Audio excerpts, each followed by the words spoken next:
All right. Hey, good afternoon, everyone. I'm Peter Dixon. I'm the CEO of Second Front Systems. Pretty excited to be here today and to see a lot of friends in the audience and meeting some new folks as well. So I'm going to talk to you today about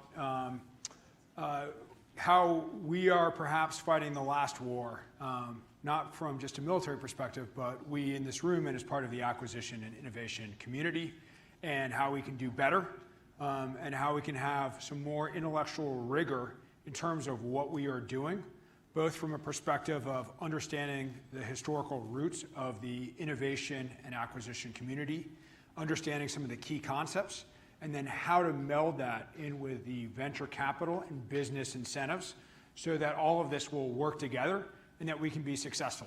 Because just having some real talk here, I mean, the Chinese plan is that they're not going to need to fight us because they're going to out-innovate us. And so their military will be so much better than ours that we will cede the South China Sea and the area around that to them without even fighting, because we know to do so would be useless because they're that much more superior than us. So for the acquisition community and the innovation community, tend to think of themselves as supporting organizations, right? But really for this arms race, which we are all in, this is the main effort, right? And if we don't get this right, we lose the Western-dominated world that our grandfathers and our fathers' generation gave us in the wake of World War II. So I mean, this is all the table stakes here. I'm going to work through this pretty quickly, and then we're going to get a chance to have a few questions. And so I'm going to get at it. Okay. I think I'm going to get at it. Let's see. Maybe it's on. There it is. Thank you. On the side. Cool. Thank you. Okay. How many folks, show of hands, have seen this movie before? Right? Okay. It's a phenomenal movie. And when I say we are at risk of fighting the last war, this is exactly what I'm talking about. Because how many of us would recognize in this movie the same Pentagon that we experience today? I think all of us, right? So things haven't changed in a long time. And just to put that in perspective, this movie is now 20 years old, right? So there are kids that were born after this movie came out who are right now serving in Afghanistan. And from an innovation and acquisition community, we are still dealing with these same shenanigans. And from an innovation or acquisition community, we love to show this chart, right? And how broken the system is. This is the Integrated Defense Acquisition Technology Logistics Lifecycle Management System. Has this slide already come up today? Yeah, okay, not surprised. And we all have horror stories about how bad this is.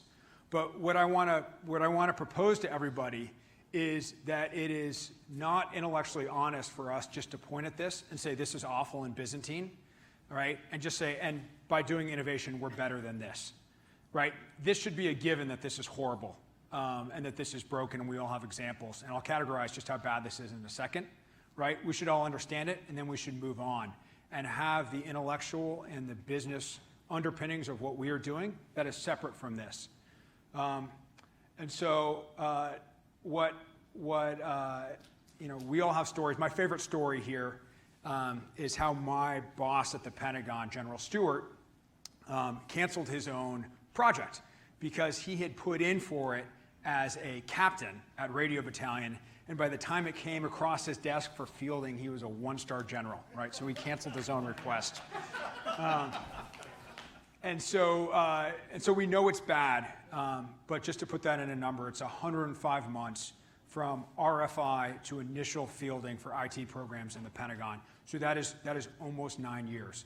So by definition, something is obsolete before it is even fielded based off a Moore's Law cycle, right? And what I want to talk to you, though, about is, this system here, right? We should not be talking about how to make this more efficient. We should be talking about whether this system, even if we cut it in half, right, and made it 4 years, whether it is even effective, right? So not efficient, but is it even effective for a 21st century military? And what I'll propose to you is that it's not, right, and that we can do better. So One of our board directors is General McChrystal, who, as many of you probably know, commanded JSOC, the Joint Special Operations Command, which from a efficiency perspective, right, is probably one of the best forces that the world has ever seen on the targeted application of lethality. And they had a very efficient process in order to target al-Qaeda in Iraq, where they were using to try and dismantle the organization of this man who was attempting to plunge Iraq into full-scale civil war. And many of us probably remember Iraq from that time. And what they thought that they were dealing with was a hierarchy. So they were storing up intel so that they could hit this organization at once, cause a systemic shock to it, and fragment it, and then police up all of the pieces, right? And so they kept hitting it, and it kept not breaking. It kept just reformatting. And so they didn't understand what was going on. They thought, maybe we can just get more efficient with our OODA loop process. And so they tightened up, ran better battle drills, and still they weren't having any sort of impact that they intended to. And that's when McChrystal had his light bulb moment, where he said, okay, this is not a hierarchy. This is, in fact, a network, right? And like any organization, any enemy, any adversary, any organization created in the 21st century, it has communications technology built into its DNA. So when we hit it, it's able to just reform because we're not breaking a hierarchy. We're just splitting an amorphous network. And so we need to stop thinking about how do we become more efficient in our factory model, right? And how do we become actually effective? And so he switched and created a new process, the find, fix, finish, exploit, analyze, disseminate. And so what I'm arguing is for our factory-created and driven acquisition process, we shouldn't be talking about how to just make it better. We need our own find, fix, finish, exploit, analyze, disseminate for the acquisition community. Because what General McChrystal said when he joined our board is the reason I'm doing this is if I had that same insight, that same light bulb moment, not when I was commanding JSOC, but when if I was commanding the acquisition community, I would have done the exact same thing. I would have broken down all the silos. I would have figured out how to leverage software for a common operational picture. And I would have come up with new processes to turn military acquisition into a network, right, and not a factory pipeline. Okay. And so this is important because there are a bunch of traps that we can fall into in the innovation and acquisition community. As we get excited about sort of the shiny objects and tech tourism or innovation theater. And so it is important that we understand what is the big blue arrow, right, to actually drive our activities. Because what we should be looking for is not shiny objects unless you've just stood up your organization, you're trying to get some low-hanging fruit for wins, which is important, right, for credibility within the military. But what all of these innovation organizations need to really be doing is understanding the future of warfare and using that to drive the hunt for linchpin technologies to underpin the transformation in military affairs that's needed for us to fight in the future. And I'll cover a couple reasons why that's important. And so I'm going to cover first I'm going to cover some discontinuities in warfare and then some basic types of warfare. And those two together, I think, will paint the picture of what the innovation and acquisition community needs to do. So first, in terms of the three modalities of warfare, there's simply massing, right? This is how do I get more forces onto a given point in the map before the enemy. This is the equivalent of checkers, right? We've been doing this since the dawn of time. The American military is really only here in the second modality of warfare, which is maneuver, right? This is triple order battle for the Romans. This is chess, right? Maneuver operations. And this is, right, now being overcome by swarming, which is kind of the counter to maneuver operations. So if massing is checkers and maneuver is chess, this is the game of Go, right? And if you look at, this is characterized by multi-axis attack, by feints, by precision fires, right? Even going back to the Mongols, and the Mongols used this to wipe out much of the known world, right, when they came into power. And this is what our adversaries are currently trying to adopt, right? And there is no center of gravity. There are no gaps to exploit, right? It is totally alien to the way that we think about prosecuting warfare, just like when JSOC was trying to fragment that organization, not understanding it was a network, right? So you have here, a group of swallows. And now I want to tie that into the three different types of discontinuities. And this is a banana clip that you see there on the top next to an assault rifle, an AK-47. And the reason it's shaped like that is to prevent a Soviet soldier from lying down on the ground and firing. Because what they wanted them doing was getting up and assaulting in human waves, because they just had a lot more people than us. And the fact that they had a lot more people terrified American war planners after they had just lost an entire generation, right, in World War II after World War I. And so to counter this, right, America was looking to tactical nuclear weapons, because we basically had them and they didn't. But as we moved, and I should mention, Frederick Terman, who eventually became the provost of Stanford, was originally, during World War II, was a defense scientist. And when he came back to Stanford, he brought the Army and the Navy funding with him, and they stood up Silicon Valley with defense funding in Stanford Research Park in 1952, where they had Varian Industries, a defense company, right next to Hewlett-Packard. And they actually built this to look like a middle school or a high school, because they figured if Silicon Valley didn't work, they would just sell it off to the county and make it a school. Obviously, it wasn't necessary, but you had defense companies and tech companies right next to each other here, just like you have in, say, Israel today. And so the first offset was really, how do we pair those nuclear weapons with computers and microprocessors, right, to offset the Soviets and the Chinese. And then as they gained mutually assured destruction with us, we still needed a way to offset their numerical superiority. So we turned to the industrial strike complex, right? And this is a still shot from for those of you that kind of remember the Gulf War, the ability to watch on CNN as those smart bombs went into buildings, right? And this was the second offset kind of coming of age. So this is the ability to see far and shoot far, enabled by stealth and satellites and GPS, right? And now as we look for the third offset, right, we have a problem, which is that in the second offset, none of the stuff that had been built in Silicon Valley for the first offset was needed anymore. So the 16 military bases in Silicon Valley were all shuttered because of BRAC.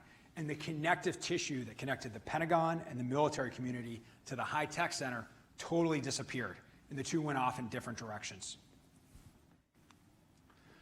So as we move into now going into the third offset of algorithmic warfare and small sat launch and cyber and AI, et cetera, right? These are all high-tech companies that tend not to be in the beltway as part of the third offset.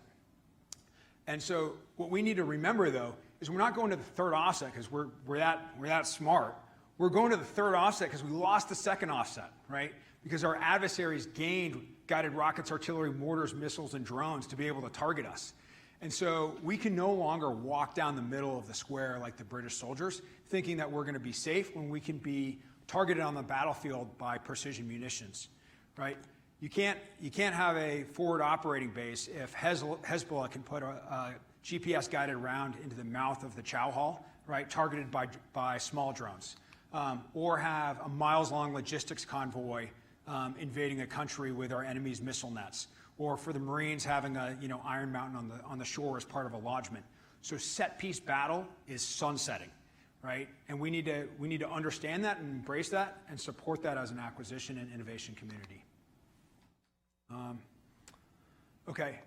And so what we're talking about here is the idea that if you can be seen on the battlefield from a light infantry perspective, right, or a small unit perspective, or cybernetically, or from an electronic warfare perspective, you're going to be hit, right?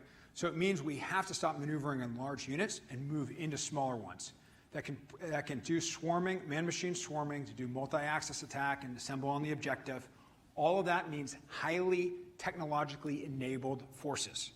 However, the defense industrial base is not incentivized or capable of supporting this, right? And I know that's a bold statement, I'll prove it.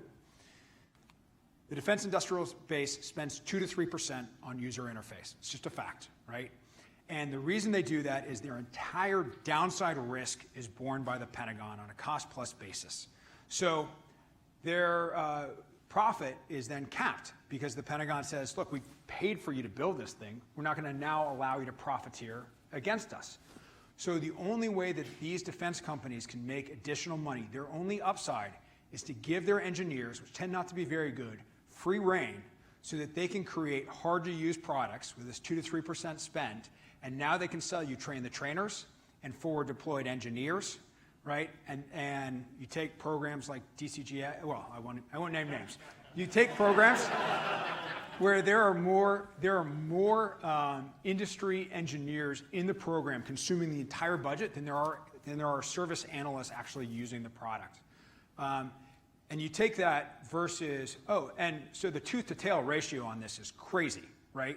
And you can't do distributed operations, you can't do man-machine swarming, we can't operate in a battle of signatures if you're trying to go to a war with an entire convoy of forward deployed engineers just so your basic systems work. Right, that may work if you have a FOB, it doesn't work in the battlefields of the future. Silicon Valley, on the other hand, all of their downside risk is borne by the venture capital community, right? And because they're not operating on 105-month, 8-year deployment timeframes, their technology is relevant commercially, so they're trying to spread it, rapidly at 70 to 90% profitability for software. So they're not trying to put people in to sell you butts and seats. They're trying to pull them out so they can scale. And as a result of that, they're spending 20 to 30% on user interface and user experience, so that a lance corporal or a sergeant can pick it up and intuitively know how it works. We talk about that with the iPhone. Everybody always gives that example. But no kidding, this is why. Because if my mother can't pick up an app, right, and use it to find Starbucks in about 10 seconds, that company is gone. So this is why Silicon Valley matters, right, for the transformation in military affairs. And that's the future environment that we need it for. Now, how do you enable this from a business incentive perspective? I will point out the other thing here about the defense space, right? And this was a surprise to me. It turns out that innovation doesn't happen at any big company here in research and development. They use their R&D budget actually just to maintain their existing product lines. All of their innovation comes from acquisition, where they let somebody else take the risk, and then they acquire those companies. Maybe if you're Google and you're trying to pretend that you're not a monopoly, you actually do new starts here in R&D. But everybody else is just doing it through acquisitions, right? Now, if you look at what was happening when we were in the middle of two wars, right? The defense industrial base halved the amount of innovation that they were providing for the warfighter. From 52% here, when you add up all these innovative exercises, all the way down to 24%, right? Meanwhile, the relevant part of the dual-use tech space is exploding. And these are the technologies that are going to power the third offset. Now, the question is, how do we make sure that these dual-use technologies are the ones that the venture capitalists want to back, right? Now, keep in mind, VCs operate on a 2 and 20 model where they are raising a fund. They are taking 2% of that fund annually for operating expenses. They have to pay back all of the money, and then any of the net profitability, they're taking 20% of that. That's the standard model, right? But they have to go out and raise from limited partners that are providing them the funding, that are endowments or pension funds, wealthy family offices, and things like that. So they need to be able to articulate what they're doing. And so everybody kind of does the safe thing, not unlike the maybe traditional acquisition community. So the question is, how do you have a new framework that can break them out of that? So, because what they're doing, right, is they're looking for unicorns, companies that are going to be worth $1 billion, right? And right now they're basically 2 kind of slash 3. And the 2 well-known ones, SpaceX and Palantir, both sued their way into the military. So, not necessarily a great example on everybody playing nice there. So these unicorns are going to pay for all of the losers in their portfolio and then some. And for the losers, they're trying to see them come off this hockey curve and Silicon Valley says fail fast, what they mean is they're taking these and they're shooting them in the head really quickly before they cost any more of their bandwidth or money, right? And then selling them for parts. And so if you have defense companies which are kind of slower and steadier, we need to articulate why this makes sense, because as soon as they look here and this company has deviated, right, they're firing the sales force, which is why 80% of federal salespeople at tech companies get fired in the first year. Or they're firing the CEO, right? Or they're shutting down the company or doing an acquisition hire or whatever else. So this use case for companies here needs to be better articulated. And I would propose that there's a way to do this. And frankly, it's kind of the Israeli model, where if on the bottom here, this is a lot going on, but if you look at the bottom here, this is the defense acquisition funding cycle, more or less, that we're all familiar with, right? You have grants, you have a little valley of death for stuff that becomes shelfware, never gets off the shelf, never gets out of the lab, pilots, prototypes, right? You have a big valley of death in between the innovation side of the house and the program of record side of the house. Now, you have peaks and valleys too on the venture capital funding side. You have companies that fall by the wayside and don't make it to the next round. Now, if you collapse these two together, right, like gears, the peaks cancel out a lot of the valleys here. It fits together pretty nicely. Or you have peaks amplifying peaks. So this is really exciting because this is basically non-dilutive, right, meaning you're not taking equity, non-dilutive ballast funding, it can be steady, right, from the defense and national security community, and rocket fuel funding from the private sector, right, from the venture capital community. And so these two together is what allows the Israelis to have their tech sector and their defense sector both punch above their weight class. And it is something that absolutely we can do here and are starting to do here. And so a key indicator of this is you've seen a bunch of top-tier venture capital firms now hiring defense people for the first time ever, where up until now they would tell all their portfolio companies, look, the juice is never worth the squeeze. There's always one more meeting. But they now recognize that the national security community is a addressable secondary or tertiary market. And I can come back to this slide in questions if I get a chance to do it. The other thing that I want to point out, and I would invite everybody in the room or watching to collaborate with us on this, is there needs to be some methodology for both the venture capital community and for the defense community to understand how to evaluate these companies. During the second offset, it was easy. And I know I'm saying offset, now we call it qualitative overmatch or whatever, but bear with me. But during the second offset, it was easy because you could just look within a very narrow defense industrial base, and you could look at track record and lowest common provider, right? And there was a narrow group of things that the defense community was interested in. Now, as you're dealing with startups, right, you may have a startup that becomes a unicorn in a year, or runs out of runway and is gone in a year. So how do you qualify that risk and that maturity and take appropriate steps to mitigate it? And so this is a standard that we call the Q standard, or Q score, that we are developing that looks at a company's maturity on the top here in commercial, their maturity in government, and their maturity in, for the team, right? And that XYZ axis mapping that helps you understand where they fit. And it helps you also not run into the guardrails on the, on the dual use funding. For instance, if you take an A-round company and you give them an $80 million defense contract, you just made a defense company, right? And if what drew you to that company to begin with was that they were a dual use company, right? Obviously that's a mistake. And so we can talk about this, and we can talk about the dual use funding in the questions, but I'll just leave you with the idea that these frameworks and this understanding of the future conflict and where we're going is not academic. This is really important that we be able to articulate this, that we not just point to the broken Byzantine process and say that we're better, right? But that we have something to replace it, both an understanding of what the adversary is doing and an understanding of where we come from and what we're doing, and having the frameworks and methodology and academic and intellectual rigor to stand behind what we're doing, because this is the fight here, right? And everybody in this room or watching is the main effort. So thank you all for your attention, and I'll take questions.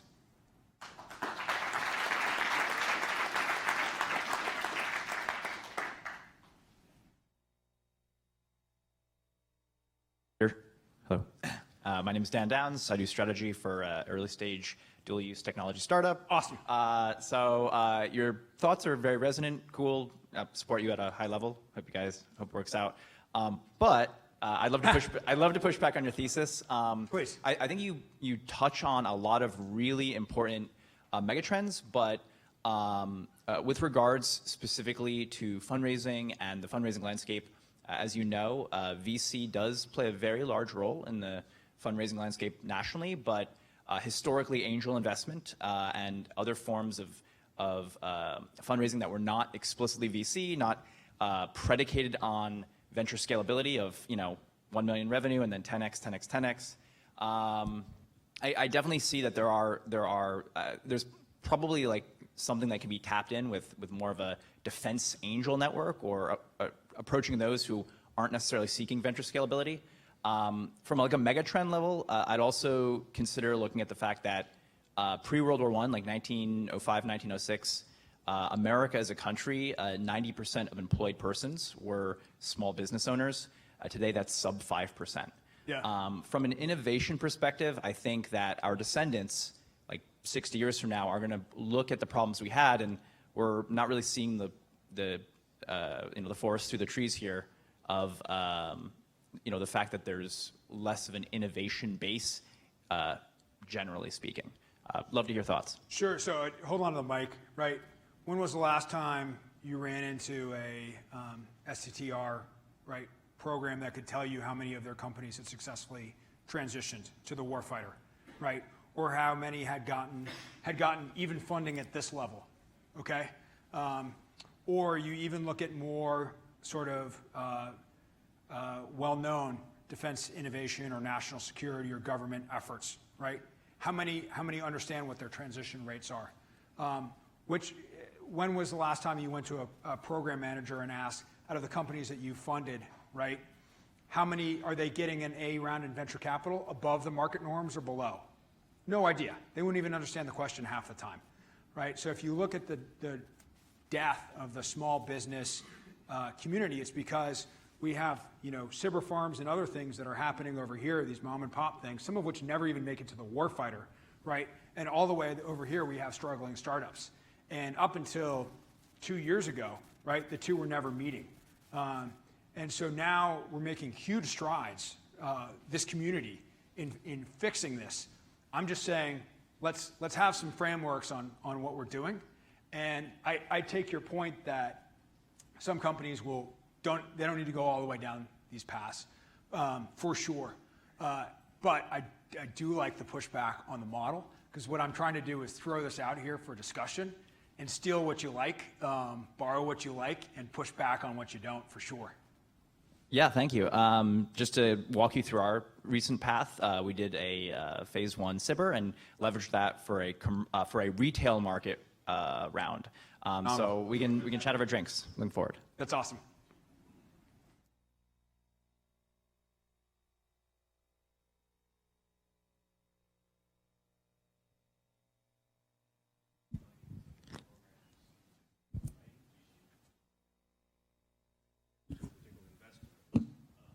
Whether or not the terms are on the same page relative to getting to that next stage? So investors are doing pattern recognition, right? And so if it's something that they haven't seen before, if it's not the Stanford graduate in skinny jeans with a hoodie with X, Y, and Z, right? A lot of them will just pass.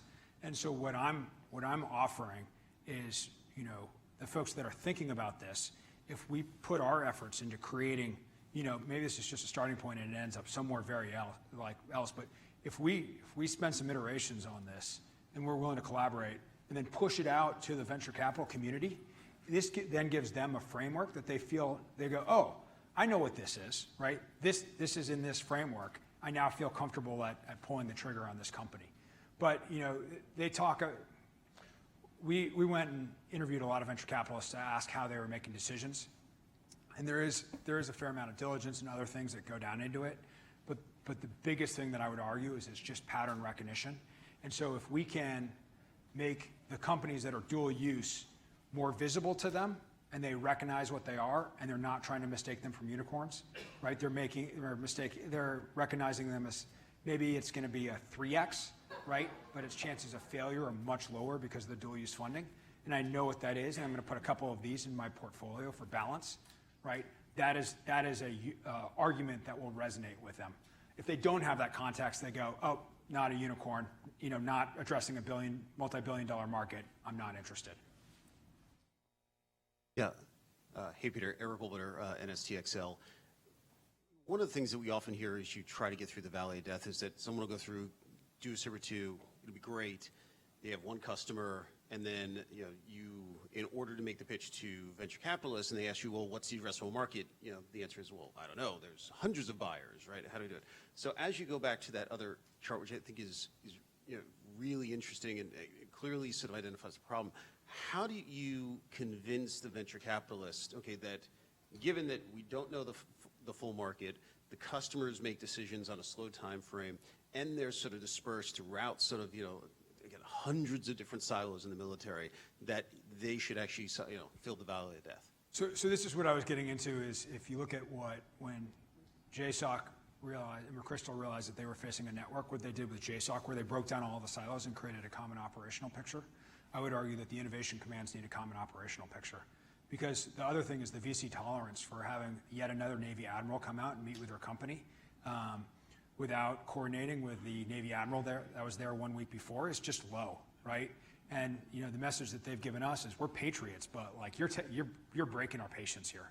And so if there's a common operational picture where these folks are able to cross-correlate activities and just show some unity, it becomes much more of a addressable market. I'll leave you with a phenomenal VC quote after a former DoD CIO, so I'm not talking about anybody currently, came out on a goodwill tour and was quite a personality and made the comment that the VC said, listen, we're here out of patriotism, but frankly, from a market perspective, you don't have our attention. And the DoD CIO said, I have the biggest wallet in the room, I can buy your attention. And the VC came right, this is the kind of comment I think of like 2 hours late, but came right across and said, he said, I'm the 300-pound gorilla in the room. I have the biggest wallet, I can buy your attention. And the response was, actually, you're 301-pound gorillas, and I've had too many companies jump into that monkey pit. I'm not willing to do it again, right? And so if we can get our monkey pit all pulling in the same direction, then we become an addressable market and one that looks pretty attractive. Okay. Last question. How big of a role has how big of a role has venture capital matching through programs like AFWERX played a role in the due diligence process? Yeah, so I would actually look historically at In-Q-Tel, which has, from a Silicon Valley perspective, been a success, right? And I think we could all take issue with little things on any even innovation effort. But In-Q-Tel is one of the few successes historically that's been there the longest. And part of that is that it is viewed as a good housekeeping seal of approval because of the diligence that goes into it. So one of the value props, and I'm glad you brought this up, and really what we're offering here is a value prop for the venture capitalists, right, in Silicon Valley and elsewhere. Silicon Valley, by the way, spends twice as much in VC as the next 5 geographic regions combined. So that's why I keep saying Silicon Valley, even though I mean the country writ large. But one of the value props that's part of this that we should roll up, that I actually didn't even think of, which I'm glad you asked the question, is what are the things that can be done in terms of diligence or testing and evaluation or access to ranges or other things that can really be exciting, or access to data sets, right? How do we make not just funding, but even more exciting for companies to participate in DoD in terms of what we bring them, other than burdensome regulation and a lot of Byzantine contracting, right? I think that's my last question. Thank you all so much for your attention. All right, big round for Peter Dixon.